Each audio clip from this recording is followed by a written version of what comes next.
कि खाना खाने से पहले पानी पीना चाहिए या खाना खाने के बाद? देखिए, ऐसा खाने के अंदर कई ऐसी चीज़ें होती हैं जिसमें खुद में वाटर कंटेंट बहुत होता है, पर जब खाने के साथ या पहले या बाद में पानी की बात आती है तो सिर्फ इतना है कि अगर हम खाने से पहले बहुत ज़्यादा पानी हम पी लेंगे या साथ में पी लेंगे इमीडिएट पहले, तो कई बार हमारा स्टमक फुल जल्दी हो जाता है। तो अगर पेट जल्दी भर जाएगा तो कुछ लोगों को एसिड रिफ्लक्स की प्रॉब्लम होने का प्रॉब्लम हो सकता है, कुछ लोगों को डाइजेशन में इश्यूज आ सकते हैं। ऑल्दो ये बहुत बड़ा फैक्टर नहीं है। हम जब पानी की बात है तो क्वांटिटी की बात आ जाती है कि आधा गिलास 1 गिलास पानी खाने से पहले पीना या खाने के साथ पीना प्रॉब्लम नहीं है। पर अगर आप 2-2 3-3 गिलास पानी पीने की बात कर रहे हैं तो उसमें गैप रखें तो ज़्यादा बेहतर है। खाने से पहले 1 घंटा पहले या आधे 1 घंटे के बाद आप पिएंगे बड़ा अमाउंट पानी का, तब बेटर है। अगर खाने के साथ आप लिक्विड लेना चाहते हैं, पानी लेना चाहते हैं, छाछ लेना चाहते हैं, कोई भी लिक्विड चीज़ है, तो उसकी क्वांटिटी आधा गिलास या 1 कप, 1.5 कप, 2 कप तक ही रखें ताकि आपकी बॉडी जो है डाइजेस्ट आराम से करे। तो बहुत बड़ा फैक्टर नहीं है ये। ठीक है, तो बहुत सारे लोगों का एक और सवाल इसी में रहता है कि हमें कितना पानी पीना चाहिए फिर पूरे दिन में? हाँ, देखिए, कायदे से ये डिपेंड करेगा आपके आसपास मौजूद टेम्परेचर कितना है, क्या आप पूरा दिन कितनी मेहनत करते हैं, कितना पसीना आता है। सो एवरीबडी हर एक के लिए अलग होता है पानी की रिक्वायरमेंट। बट आम तौर पे जो रिकमेंडेशन बोलती है कि अराउंड 2.5 लीटर पानी एक महिला को लेना चाहिए और 3.5 लीटर पानी एक पुरुष को लेना चाहिए अगर वो एक्टिव हैं। मगर कई लोग ऐसे ही 8 गिलास 12 गिलास ऐसे बोल देते हैं। Although glass is not really बहुत ज़्यादा एक्यूरेट है कि हर गिलास 200 ml का भी आता है, 250-300 भी आता है। सो आप 2.5 लीटर के आसपास मान के चलिए, 2 मिनिमम है, 2 से 3 लीटर सभी को लेना चाहिए पूरे दिन में जी। और इसमें सारे प्रकार के लिक्विड आते हैं, पानी नहीं, लिक्विड सारा। अगर आप उसमें चाय कॉफ़ी देखें उसमें भी थोड़ा लिक्विड है। आप अगर कोई नारियल पानी पी रहा है तो पूरे लिक्विड की मात्रा मायने रखती है, बिकॉज लिक्विड में भी 90% तो पानी ही है।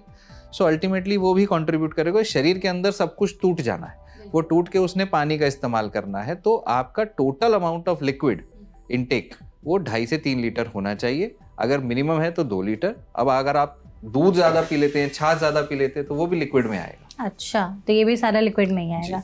और ऐसा भी है क्या कि बहुत ज़्यादा पानी पीने की वजह से भी कोई दिक्कतें होने लगती है? क्योंकि आपने कहा 2.5 से 3 लीटर पीना चाहिए, किसी ने से ज़्यादा पी लिया तो? अगर आप बहुत ज़्यादा मेहनत करते हैं, हाँ। धूप में काम करते हैं, तो आपका 1-1 लीटर पसीना निकल जाएगा 1-2 घंटे में ही।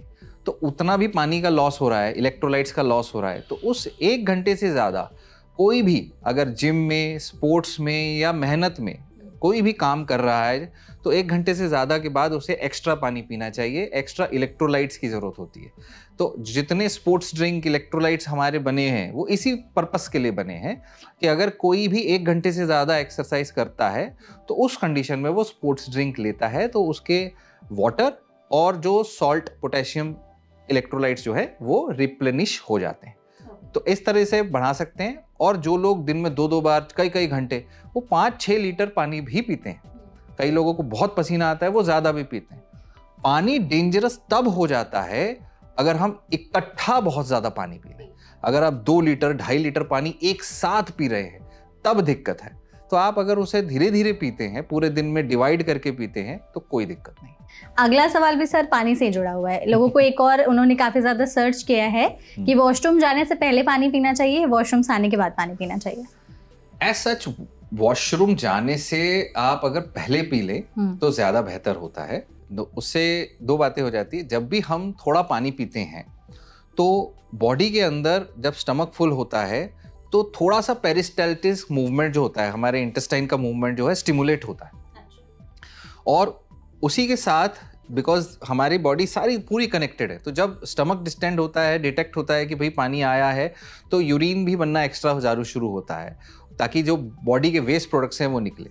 तो आप लोग देखेंगे जब हम सुबह सुबह पानी पीते हैं, पहला चीज़ जब आदमी 1-2 गिलास पानी पी लेता है तो उसको, कई लोगों को पानी पी के मोशन आराम से आ जाता है और तुरंत आ जाता है। कई लोगों का नहीं पानी पीते हैं तो मोशन नहीं आता है या कब्जी होती है।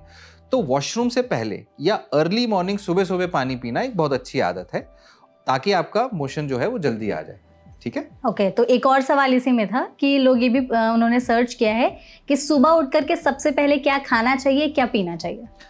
ऑब्वियसली सुबह सबसे पहले हाइड्रेशन जरूरी है, क्योंकि रात भर में आपकी बॉडी ने बेसल मेटाबॉलिक रेट उसका जो है उसके हिसाब से बर्न किया, तो सबसे पहले पानी चाहिए।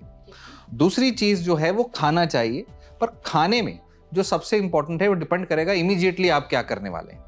अगर आप सुबह उठ के दौड़ने जाने वाले हैं, एक्सरसाइज करने वाले हैं, जिम जाने वाले हैं और आप उसके लिए आपको एनर्जी चाहिए, मगर आमतौर पे जो बेस्ट रिकमेंडेशन है उसके हिसाब से सुबह आप कोई भी एक हाई फाइबर चीज लीजिए और पानी लीजिए। हाई फाइबर में क्या ऑप्शंस है? हाई फाइबर में कोई भी फ्रूट्स हो गया या होल ग्रेन्स, क्योंकि स्लो एब्जॉर्बिंग चीज अगर आप लेते हैं तो पूरे दिन में आपको कम बार खाना पड़ेगा, कम बार भूख लगेगी और एकदम से कोई ग्लूकोज स्पाइक नहीं होगा। तो इसलिए हाई फाइबर चीज में होल ग्रेन्स आप लीजिए, आप ओट्स ले सकते हैं। तो ऐसी चीजों में आपका जो है पानी के साथ आपका पेट भी भरेगा और साथ में आपके पूरे दिन की एनर्जी भी आपको रहेगी। तो एक होलसम फूड लेना ज्यादा बेहतर है, लेकिन अगर आप छोटी सी चीज लेना चाहते हैं तो पानी और हाई फाइबर फूड दोनों ले सकते हैं। ओके, ठीक है। तो जो लोग जानना चाहते थे कि सबसे पहले सुबह उठ के उन्हें क्या खाना पीना चाहिए, तो आपने बहुत सारे ऑप्शंस उन्हें बता दिए हैं। मूविंग ऑन, एक और है कि सर दर्द का इलाज क्या है? देखिए, सर दर्द एक सिम्टम है, ठीक है। वो सिम्टम का पीछे बैक एंड में रीजन होता है।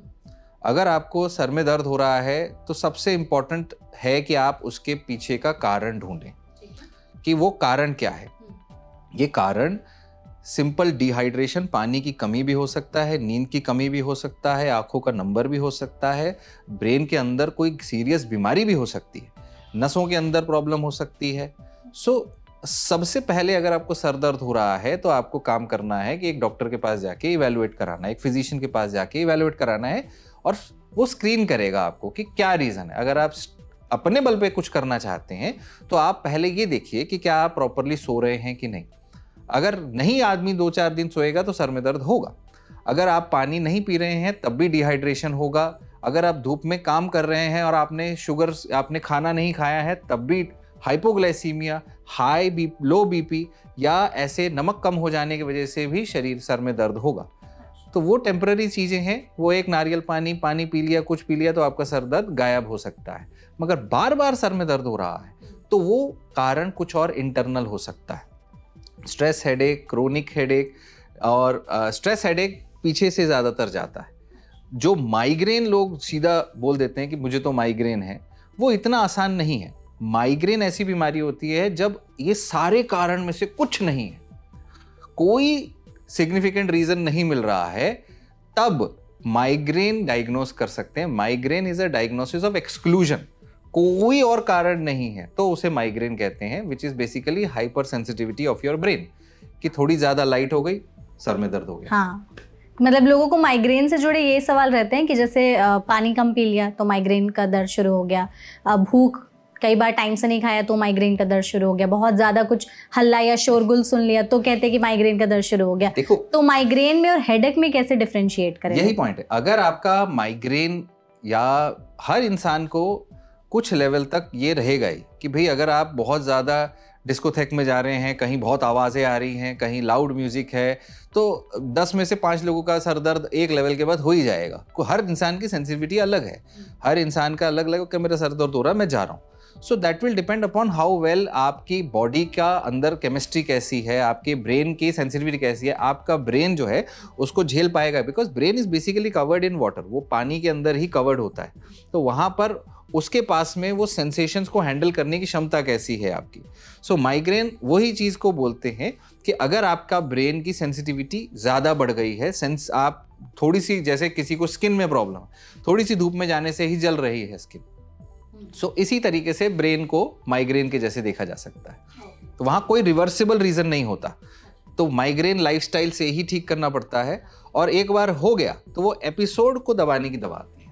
अच्छा, मतलब जो ट्रिगर फैक्टर्स होते हैं पहले हम उन्हें कम करें, नहीं तो फिर दवा। ओके डॉक्टर, ये तो लोग जो सबसे ज़्यादा इंटरनेट पर सर्च करते हैं, हमने उसकी लिस्ट बनाई थी। कुछ आपसे भी पूछ लेते हैं, आप इतने दिन में कितने केसेस हैंडल करते हैं? सबसे पहले तो हम यही जानना चाहेंगे। केसेस तो देखिए, मैं सुबह से शाम तक पेशेंट्स हमारे कंसल्टेशंस होते रहते हैं, और चाहे वो इंटरनेट पे हो, चाहे वो हॉस्पिटल में हो, चाहे प्राइवेट क्लिनिक्स पे हो। So ultimately I keep on educate, हमारा काम है लोगों को एजुकेट करते रहना। सो मोर देन ट्रीटमेंट, मैं सिखाता हूँ। तो मेरी जर्नी चालू भी इसी वजह से हुई थी यूट्यूब पे, क्योंकि मैं as compare to others doctors, हमारा क्लिनिक पे मैं टाइम ज़्यादा देता हूँ। एक एक पेशेंट को हमारा 10 से 15 मिनट इज़ मिनिमम। सो एक पेशेंट को हम ज़्यादा टाइम देते हैं, उसकी बीमारी समझाते हैं, उसके साथ उसने क्या गलती करता है वो बताते हैं, डाइट समझाते हैं कि आपकी गलतियाँ क्या है, आपको क्या करना है। और इसी वजह से मेरे पेशेंट मेरे पास रिटर्न कम आते हैं, आना नहीं पड़ता उनको। अच्छा। पर वो दूसरों को भेजते हैं हाँ। कि आप इधर जाओ अगर कहीं और सोल्यूशन नहीं मिल रहा।